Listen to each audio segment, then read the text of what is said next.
माँ एक ऐसा शब्द जिसमें त्याग भी है, पीड़ा भी और असीम शक्ति भी। महाभारत में अगर किसी माँ ने सबसे कठिन जीवन जिया तो वो थी माता कुंती। माता कुंती पांडवों की माँ थीं, लेकिन उनका जीवन राजमहलों की सुख सुविधाओं से नहीं बल्कि संघर्ष, तपस्या और मौन पीड़ा से भरा था।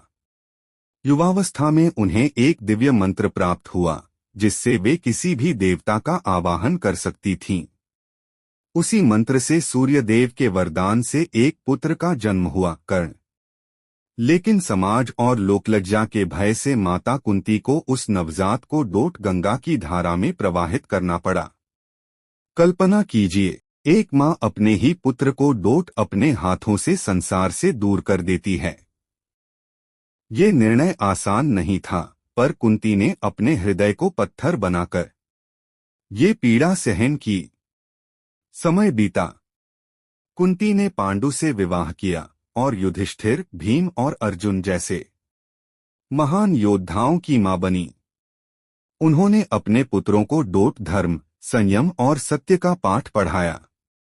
लेकिन नेति को कुछ और ही मंजूर था। महाभारत के युद्ध से पहले जब माता कुंती को पता चला कि कर्ण ही उनका पहला पुत्र है तो उनका हृदय कांप उठा।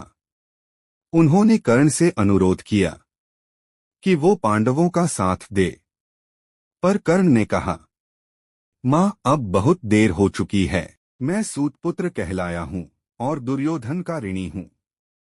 माता कुंती ने उस क्षण अपने पुत्र को नहीं, धर्म को चुना। उन्होंने अपने हृदय को फिर से कुर्बान किया।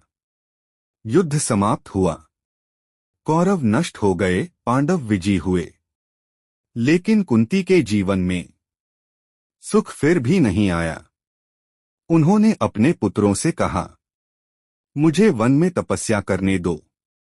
राज्य और वैभव अब मुझे नहीं चाहिए। एक माँ जिसने जीवन भर त्याग किया, अपने पुत्रों की विजय के बाद भी स्वयं को पीछे रखती है।